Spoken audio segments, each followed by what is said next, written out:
What is up, you guys? Pete Carlo here, and in this video we're going to do something a little different. I actually have a mastermind group that I meet up with every single Sunday, and we talk about the market, different things we're looking at, different sectors that we're watching, and we all have homework to do, different things that we can come to the table with and share them with each other. Number one, if you don't have a mastermind group, I highly recommend that you start one, even if it's with your friends or even just with one other person. I feel like it's extremely important to have people that you can talk to. And on top of that, I've been writing a lot more. I've been doing a lot more blog posts. I've been journaling to myself a lot more, and I'm going to make more videos on that. So if you like the different types of content that we're putting out on this channel, comment down below and let me know. If you don't like a lot of the stuff that I'm doing, then let me know as well. Not in a hateful, trolly way, but this channel is made for you guys. So whatever helps you guys out the most, that is what is extremely important to me. And so essentially with my mastermind Zoom group, we kind of get together every weekend and we talk about, what's going on in the market, what are we really watching? And then we walk away and say, what are some sectors that you are going to be watching for this week? Or what are some sectors and companies that you just want to look into just for the sake of looking into? And so this is kind of my homework that I've done over the past couple of days, and I feel that I would like to share it with you guys. So the first thing I'm going to be talking about is retail and that sector, looking into food and beverage, as well as travel. And then what is some of my best trades, worst trades, some defensive and offensive plays, and some other things that I'm looking at. So I want to share this with you guys. I emailed it to myself, and that's what we're going to go over. So hopefully you guys enjoy this, and I'll make it a little bit bigger so you guys can see. So the first thing is going to be retail.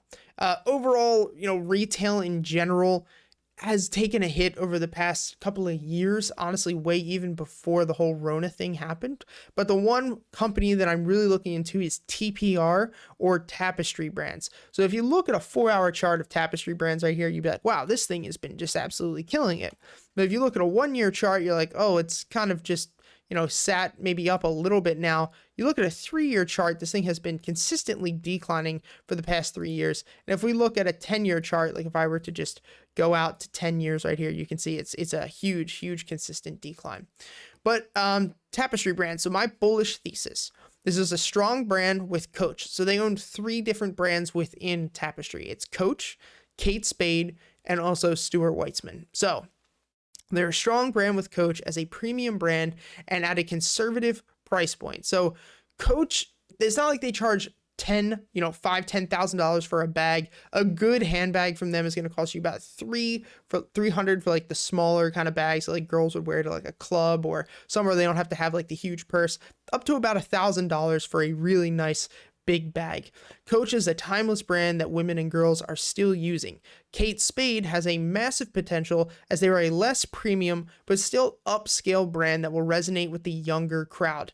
They must spend the next 3 to 5 years cleaning up the name after, unfortunately, the suicide of Kate Spade. So if you guys don't know, Kate Spade, she was a huge designer. She had her own brand. She sold it to Tapestry. And then unfortunately, I believe she committed suicide a couple of years ago. So kind of cleaning up that brand.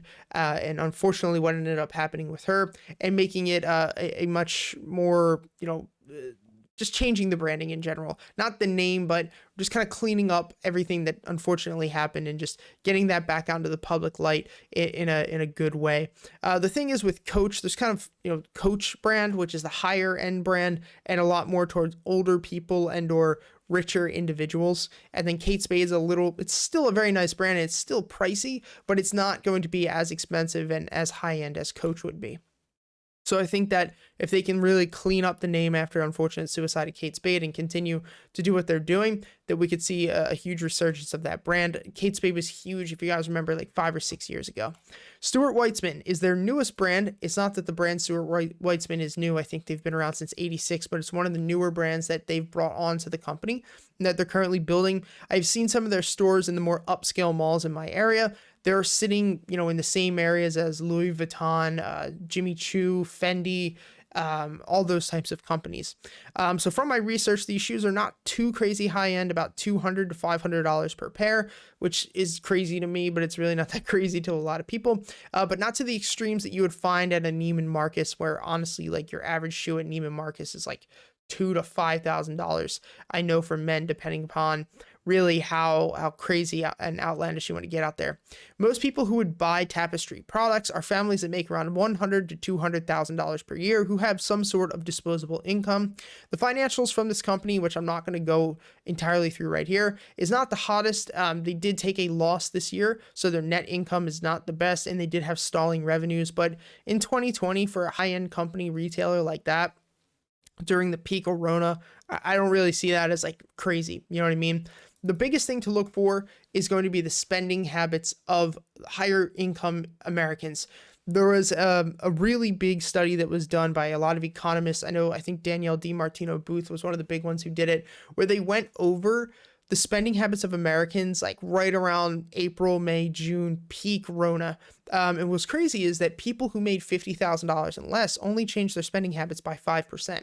They only spent 5% less than what they were before the Rona.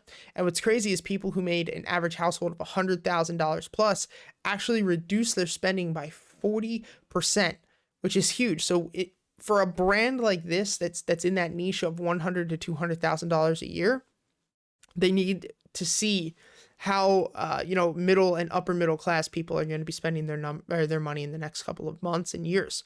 So I believe that this could be a great long-term investment if we can control the Rona and move on within the next 12 to 18 months. I do believe that buying at these Rona lows would have been an insane deal, but now I feel that we're about fairly priced. If you look at Tapestry at $35 and most of retail right now, that is not completely dead like an AMC. I think that a lot of it is overall fairly priced, considering the fact that there's still so much unknown, but it's looking like things are going to be back to normal relatively soon.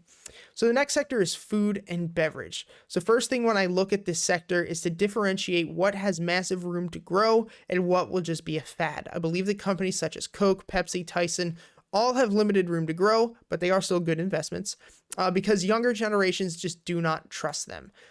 I know a lot of these companies are trying to move towards healthier things. Like I know Coke and Pepsi has bubbly, and Tyson is coming out with their own like vegan types of meat. And Tyson actually funded, I believe, Beyond Meat for a while.